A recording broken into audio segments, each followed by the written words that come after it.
Hello, everybody. Hey now, and welcome to another edition of the Her Hoop Stats podcast right here on the Her Hoop Stats podcast network. I am Christy Winter Scott, joined by my girl, Helen Williams. Helen, how you doing?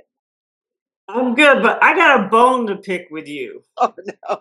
Why is it Okay. that your daughter, your baby girl, decides to have a great game against my alma mater, and we lost on the last second shot? Why? I Why? hate it. She was due, right? She was getting back healthy. It was like the Why in couldn't out she do it against another team? hey, she had to go down to Wake Forest and shake some things up. Oh my God. You know what? She made all 5 of her free throws, Helen. She was, I think, 4 of 8 from the floor, has 6 rebounds. That's what I'm saying. Why she decide to? No, she played really well. Kudos to her. She decided. Yeah, it was a really great game. And wow, that buzzer beater. I was stressed out My heart sank. so much. It was like 4 seconds. It was like 7 seconds, I think they had, but it got down to 4. And then they got the ball in the corner, and then Bree got kind of like run over with the celebratory mob at the end and got flattened. She's fine, but it was just like, I think that was probably the hardest hit from the entire game, was in the celebration scrum. But Kudos to her though. She played really well. It was a fun game to watch, man. Ooh, it was stressful, but it was fun. But man, I appreciate you though. But yeah, you picked a bone with me. But yeah, it was fun to watch her back in her element. You know what I mean? Like getting over that hump, if you will. Just No, playing. she looked good. She looked fluid. She looked in shape. Yeah, she's rolling around. I love it, man. It was a sight to see. I was happy for her because I know the underbelly of the challenges of that are not Of easy. course. So just regardless of who they were playing, I know it was Wake Forest, but regardless, it's just like to see that back. The confidence, the trust, and all of that. So shout out to She Run was Five. she was holding that fall through. She was holding that fall through. It looked good. Got Flipped it. the wrist, She got it from her mama. She got it from got her it, mama. bounce on that. Yeah, bouncing. But it was fun stuff. But there were so many really great games and dramatic endings, like that one Oh with my goodness. Yeah. Forest. But man, the top 10, it changes every week, Helen. What's been the most intriguing thing in the top 10 of things in women's hoops as of late? I know as a voter, it's been pretty mind-boggling in the mental gymnastics to figure out the top 10 every week. But well, it's 25, but the top 10 is so difficult because everyone's playing different caliber of strength of schedule. Yeah, I mean, for the teams that played tough schedules earlier, like South Carolina, Texas, like you feel like they belong there. UCLA, obviously, those teams have been tested. UConn was tested against Michigan. Michigan was tested against UConn. Maryland tested against a Minnesota team. That double overtime was great. So I wasn't, I look at this top 10, I'm thinking there could be some people below them that end up in the top 10. There's a lot going on here as we start, conference play, especially tonight, Iowa State. That's going to be a great game. I told Cindy on Monday, I'm going to try to watch it as a fan and not nitpick. We shall see how successful I will be. I love that. No, I mean, Iowa State, first of all, with Ari Crooks, first of all, averaging more minutes. No, more points than minutes. More points than minutes. That's I said it the right way because that's how everyone else in the entire world is right now, except for her. She has been such a dominating force for Iowa State, and the way Iowa has been playing defense, I am so intrigued. I had their game last year. I had that matchup last season, and it is so intense and ferocious and in the best way. The competitive spirit, obviously, of the rivalry, the in-state, all of the things. But I just think stylistically, this Iowa State game tonight, Helen, is going to be one to remember. Yeah, I just think, I mean, Jan Jensen's a great recruiter. Their newbies are playing really well. They're very talented. Heideman's playing well. I'm curious, when you look at Audie Crooks, can she hang with Heidemann, in on defense? Defensively. Is Oh, is she is she mo is she mobile enough in the post to do what she I'm not worried about her offense.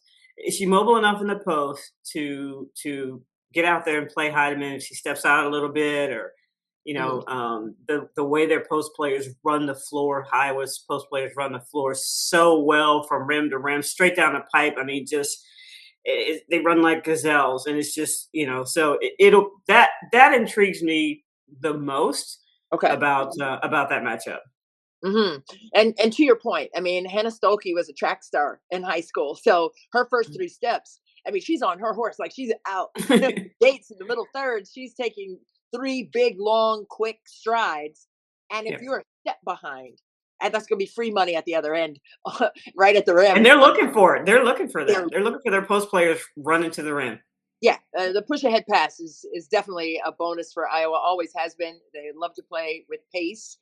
They love to push the ball ahead, and whether that's for a score or not, they're going to put pressure on you with your defensive transition and push the ball ahead. I mean, the ball moves faster than your feet. That's what I always just say as a coach. Like, move the ball up there, and it's not to get a shot necessarily, unless you have something right at the rim, obviously. But sprint to the corner, feed the corner, right? Because that's where you're going to open the floor up, especially if that's a shooter. Okay. If that's a shooter, then you let that three fly in transitions, one of the toughest shots to guard.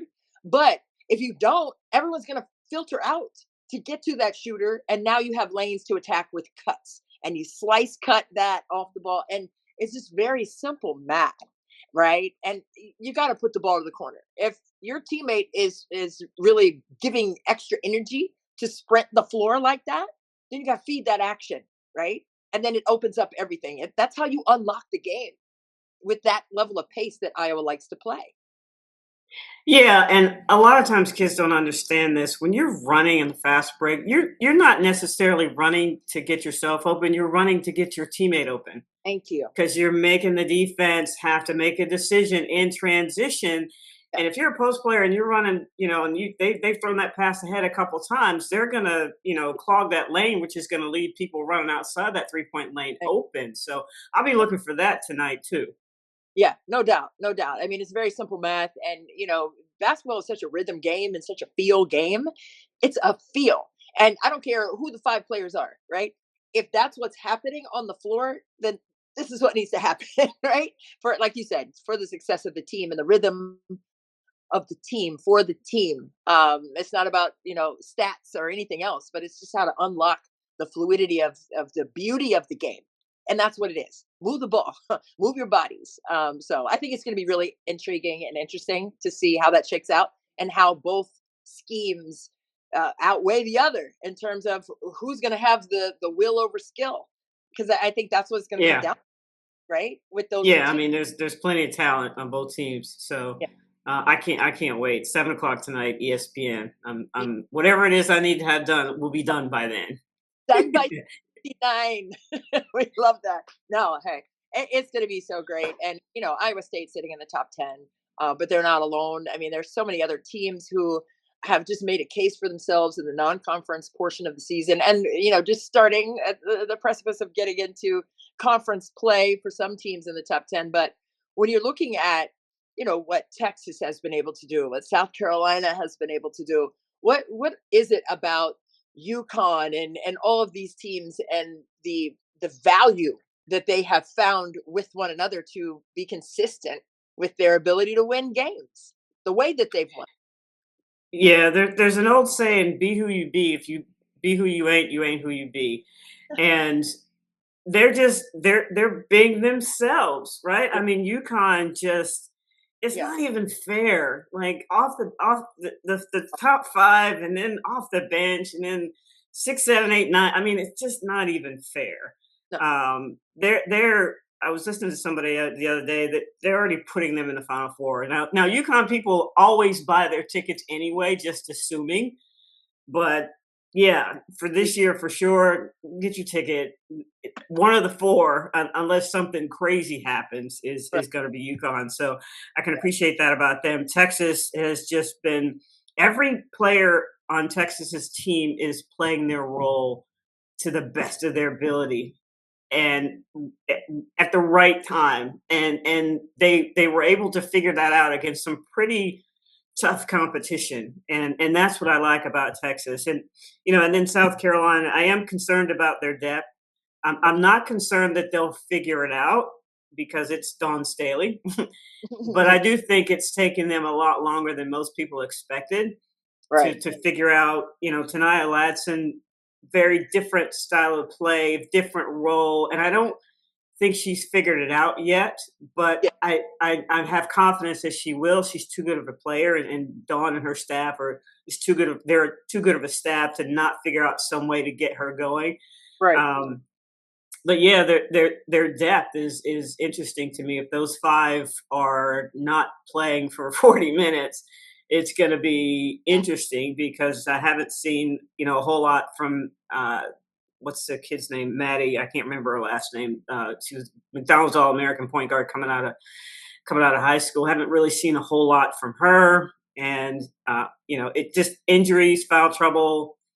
Maddie Yeah. McDaniel. So yeah. Yes. Thank you. She's from your part of the way. Here. Yes. So I am never going to doubt Dawn Staley ever. Yeah. But they're going to have to stay out of foul trouble, Yeah. Yeah. and obviously they're going to have to hit some shots, and Yeah. so we'll see. But those 3, that's kind of what I think. Yeah, and I agree. I concur with that, especially with what you were saying about the depth for South Carolina. And not that it's a problem, but I think it is something to examine in terms of them staying consistent. And I think in that The Texas, C word, yes, yeah, the C word. major word. But I think, in that Texas game specifically, I think that's where that showed up a little bit. And not necessarily that they didn't go deep into the bench, but the bench in terms of the overall impact and efficiency. Okay, I think that is something that Don Staley will correct as they get into SEC competition for sure. But it is something to consider moving forward with them, and not in a negative way, but in a way that we need to see Yeah, a lot. there's talent there. The issue is not talent. No, That's not the issue. the balance and the consistency of the impact. I think that we need to circle and make sure that that's where it needs to be. When it gets to conference play and postseason play for that matter as well. But I love the fact that you have a team like you kind of alluded to the Minnesota Maryland double overtime game with Minnesota at Minnesota, and how I don't know how uh, in 1 minute to be down 9 to not only fight back, but fight back and win on the road the way that Maryland did. What was it in that second overtime, in that last minute of overtime when they were down by 9, Helen, and ended up winning that game? What was that about? Well, first of all, kudos to Sailor Poffenberger. I mean, Hey, 30 and 10, like he's hooping. that's who I've been that's the performance I've been looking for since I did their NCAA tournament game. Like she's that good. And so not having Schmeichel now, they're going to need something like that from her. Yeah, So that first of all, and then the defense, and half of it's Maryland, half of it is Minnesota just not knowing how to just take the game and go lock, home. yeah, lock it down. Just a little bit of hesitation, and that's a great teaching moment for them, and that won't happen for them again. But Right. Maryland had two separate 3-point plays within the 9 second span or Yeah. 8 second span, and so that's a veteran team. Akanawa, Garzon, Poffenberger. And the one player, I said this last year at the tournament, nobody talks about is Mir McLean. She's not going to show up on the stat sheet Yeah, but she's legit. with any crazy stats, but anything your team Yeah, needs to win, she's there. And right. and a coach would want her on your team. And so the veteran presence, I think, was key for them in pulling that game out. Yeah, no doubt about it. I mean, Mira McLean, I think you're right. I mean, she just brings energy to the floor. So you can't really equate that to the box score or stat sheet. I mean, she comes in and she does her job. She's disruptive on the defensive side. She gets to the glass. If she doesn't get the rebound, she's keeping someone else away from getting a rebound for the other team. So, I mean, she does all the little gritty things, the underbelly that keeps things going. And I agree with that. But I also know that Brenda Freeze has her team prepared for moments like that. I mean, and like you said, with Kayleen Smichael being out now for the remainder of the season, it's such a sad story. I was very upset by hearing her announcement about having a knee procedure that's going to keep her out for the remainder of the year. And I mean, everybody else has to step up. And I know that's just something that is such a common quote, like, oh, next player up mentality. But I mean, man, you're looking at Kayleen Smichael, who was really poised to have a solid year. Cheyenne Sellers last year, and it was her time to step into that role. I mean, we saw her at media day, and she was ready to, tackle this season. She had this level of focus in her eyes and behind her eyes. Because I don't know if it is about being a mom or something, but I see behind people's eyes. Like, you can say what you want, but I feel what you mean with the words that you say. And I felt that with Kayleen Smichael at Media Day. I mean, she was very gracious as always, but there was another fire in there where she was really anticipating coming into the season and fighting for it. And it's just, I hate injuries so much, but I hate the fact that Smichael's out, Helen. And I'm just really sad about that. Yeah, I mean, and the question is, will they get Bree McDaniel back? Is she coming back? And then I think the freshman Mac has been playing well. She's averaging 11 points a game, and I do think Brenda Freeze is. I'm a Brenda Freeze fan.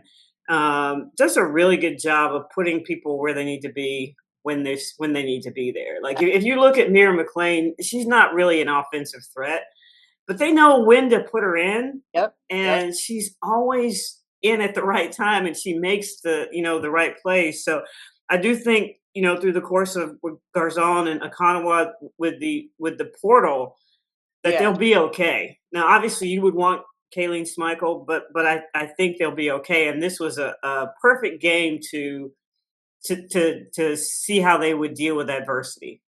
Yeah, no doubt. I mean, they had to test it, and to have Sailor Poffenbarger get out there and do what she did. I mean, now rinse and repeat, bring that back for the next game Yeah, too. now we know what you can do. So now you have to the C word. You got to be consistent with that for the rest of the season. That's right, and she will, and she will. I think she's the ultimate competitor, and I know with the picture now that has been painted because of the injuries, she knows that they need her to do that every game. So that's going to be fun to watch as well as Big Ten gets into its boiling point with 9 teams right now in the Big Ten of the top 25. Nebraska just got in. Yeah, Michigan State. that I wanted to ask you about that. You do Big Ten games, so I haven't seen Nebraska play, but I Okay. keep hearing about them. What is it about that team that you like? That obviously they're in the top 25 now. Yeah, I think with Nebraska, I think it starts and ends with Amy Williams as the head coach. Right? She was a walk on. She got in and she said it was either she would come in at 30 or 30 time, and that was the team was up 30 or down 30, and then she would get she was 30-30 girl, she said. But I think, just with having that level of love for the game, like it doesn't matter. Like she just wanted to play. She just wanted to hoop as a player, right? So I think it's that same workhorse mentality that she has infused into her team, right? You're not owed anything. Like if this is what you want to do, then you show and prove that every day. And I think that's what Amy Williams has infused her team with. And that's why they're so gritty. That's why they play so hard. That's why they play with force on both sides of the ball. So I think it starts and ends with Amy Williams. I'm super proud of her. I know that it has been really great for her to be in the Big Ten and coach the way that she's been able to coach and to get the most, like you were talking about Brenda Freeze, to get the most out of each player to star in their role. I think that goes to Amy Williams too. In the same way, Brenda Freeze has gotten the most out of her players and putting them in places at the right time. I think Amy Williams does the same thing there, and I think that's why they have found success. But I also think, talk about their defense as much as I don't think we talk about defense enough for any team. But I think for Nebraska, I think they're just whirling dervishes on the defensive side. And I think they're very disruptive right there. But I think that also speaks to the work ethic that is painted in terms of the profile of their personality as a team. And that starts with Amy Williams, too. And then what about Ohio State? You Yeah. you think that they're capable of going far in the tournament? They got themselves back into the top 25. I believe they're at 22. I could be wrong on that. Or the 21. 21. 21. Okay, close enough. I was Close like, enough. yeah, I was right there. But no, Kevin McGuff, I mean, when you lose a player like Cody McMahon, who is really playing well for Ole Miss right now, For Mississippi, yeah. and she's playing some point guard down there, which in the last game, I was like, wow, okay, Cody. But I mean, you're missing a player like that you kind of played through into a lot on the Yeah. opposite side. But I still, Ohio State started higher in the preseason rankings, fell out of the top 25, and then earned their way back in. So this is a team that's not going to be denied. They really take a lot of pride in their defense, and that creates a lot of what they want to do on the offensive side in terms of pace and creating those live ball opportunities in terms of turnovers for their opponents. So I think I'm not worried about Kevin McGuff in Ohio State. I know that's a big adjustment, but if there's someone who can go through his playbook, first of all, he has probably the thickest playbook of anybody in the country, which I love. I love it. He shared some sites with me, some international basketball sites because I just love to learn, or I'm intrigued by how to do different sets different ways. So he a couple years ago shared a couple international sites with me, and I've gobbled that right up. I wrote it all down. But I just think that there are ways to play differently when you don't have a Cody McMahon on the floor, a 20 and 10 kid who can create her own offense. But I think he can set the chess pieces up properly and find success, especially with the Big Ten portion of the season coming. So I'm excited for Ohio State. And again, starting in the top 25, dropping out and coming back is like, you got to put a side eye right there. Don't forget about us, is what they're saying. We're back in here and we're not leaving. So I think there's a lot of pride with the team too. There's a couple other teams that I'm looking at. One is Kentucky, LSU. I'll go to Kentucky first. Like I feel like that team is a sleeper team that everybody knows about, which is oxymoronic because if you're a sleeper team, that means nobody really knows about you. But they're like right there in plain sight. Yeah. Yeah. And I think they could work their way up there. Yeah, I think, Kentucky with Kenny Brooks, running things too. I think they have to stay healthy, number one. I think, that's Yeah. have like a situation for them, like, with Maryland missing a couple players too now. But I think Kentucky, if they could stay healthy, I think that is a key piece. But they just have to also, find another, consistency team here on the offensive end. They've had lulls in games sometimes where, they haven't found the offensive rhythm that they need. And not the fact that they've missed shots, right? I mean, they were taking good shots, but I think it's more of, just getting into the pace of play. Sometimes they get into kind of like a clunky kind of offensive rhythm. But if they can stay consistent with how they want to attack offensively, regardless of whatever defensive scheme they see, I think that they'll be better for that. What's your take on them in that regard? I just think they're ginormous. Yeah. I love Claire Strack because she, to me, seems like a more athletic version of Liz Kitley. I mean, Yes. she can move, and I think playing through her is excellent. I think you know Tony Morgan now does not have to be the be all end all. Like she doesn't have to start the offense and then score at the end of the clock anymore, like she used to have to do when she was at Georgia Tech. And so those two, I think, again, assuming they stay healthy, are a big part of whether or not they're going to be successful. And the Keys kid too. In terms of rebounding, and every once in a while she'll stretch the floor shooting a couple of threes. Right. Yeah, no, I agree with that too. And I know you were about to talk about LSU and the way that they dismantled Duke. I don't know if that's the right word, but That was quite It was only 45% from three and 59% from field goal. I mean, come on, Christy. dismantling. I mean, they did what they wanted to do. And then Flau'jae, Johnson, she had a moment with Kara Lawson because she was a part of USA Basketball last summer, and the post game press conference. You heard Coach Mulkey talking about how her confidence was somehow shaken through USA Basketball with Kara Lawson, and then there were comments during the game. Sorry, there were comments during the game where Flau'jae hit a big bucket and has some verbiage in the direction of Carol Lawson. But then afterwards, she said, what's all love is in the heat of the moment. And, we shook hands, everything's good. But it was, there's something to be said for, the reverberations of the feeling of maybe confidence being taken away over the summer. But, you can't give someone that much power, right? To say, well, you took my confidence. That shouldn't be Yeah, up for Kara said that in one of her clips. granted. But leave it to Kim Mulkey to just stir up the pettiness. Just I know. You can't, but you can't. uh, I get that, but your confidence should not be up for grabs, right? exactly.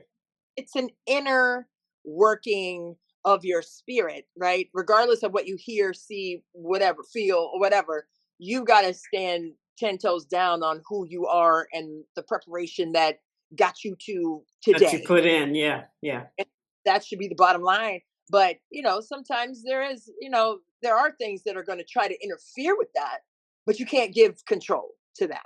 You have to stand 10 toes on what you fully believe about yourself, which is why I love sports. I love the tactical side, the pick and rolls, the Jills and Joes. I love that. But I also love the fact that your character is being developed, right? In terms of how strong you need to be in life. So for me, I heard what she said, and I kind of concur with Kara on that. Like, don't give me all that power. Like, you're in this environment. I'm going to say things, do things. It may not be comfortable for you, but I'm not trying to take anything from you. I'm trying to make you better.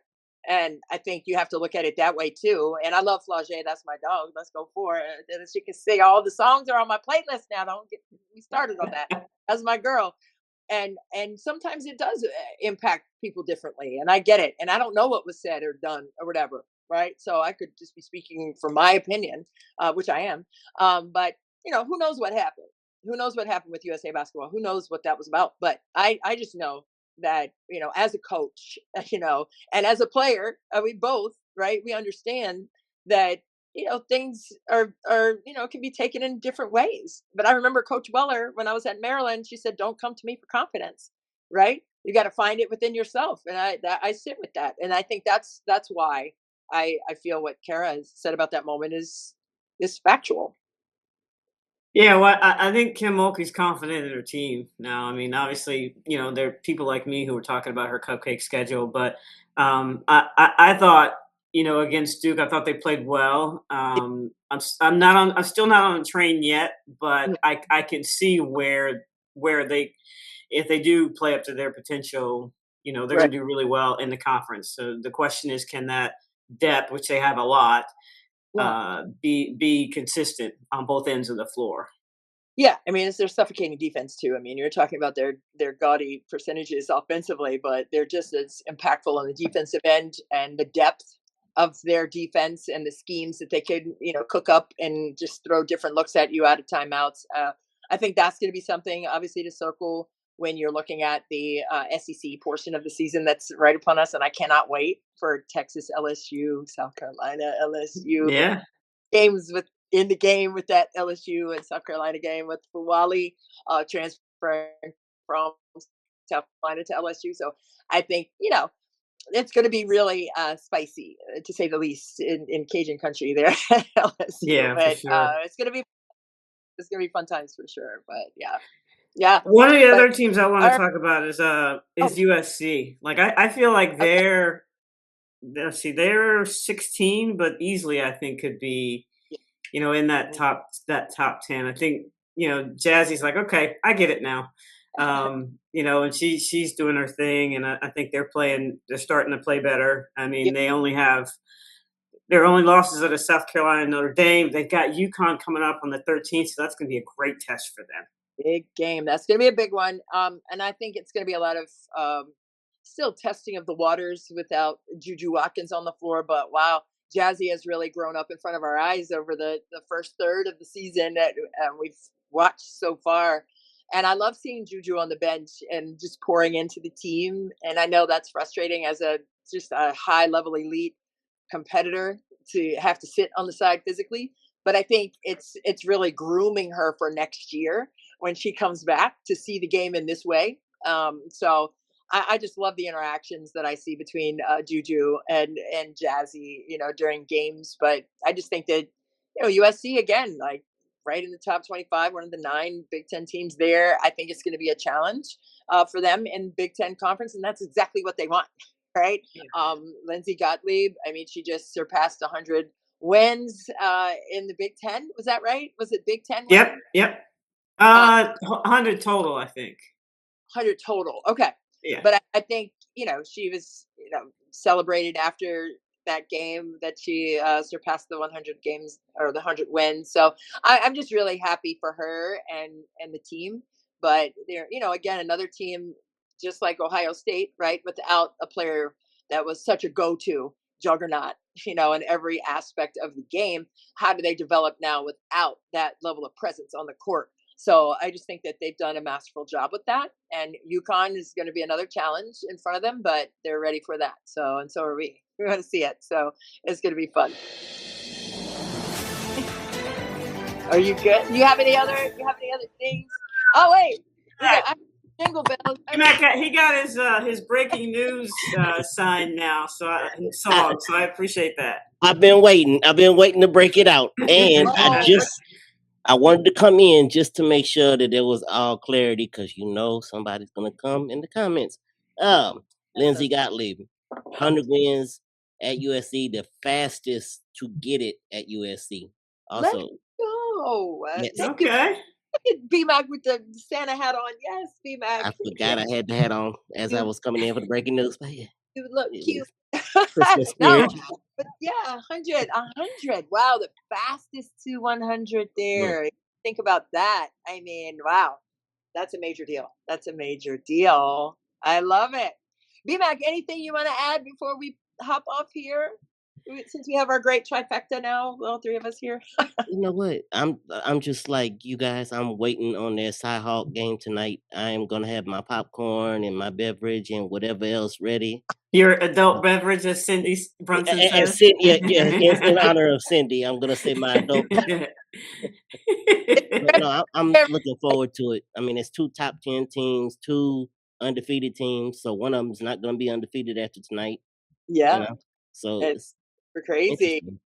No, I'm definitely looking forward to that one, but also all the holiday stuff coming up too. Oh, it's so much love for y'all. I appreciate you. But with that Ditto. said, we gotta bounce up out of here. So, Helen, are you good? I am good. I'm great. Can't wait to watch the game tonight. I'm all in the Christmas spirit, and yeah, it's all good. It's all good. Oh, I always love chopping it up with you. We appreciate you guys for listening. For Helen Williams, I'm Christy Winters Scott, right here on the Her Hoop Stats Podcast Network. We will see you next time.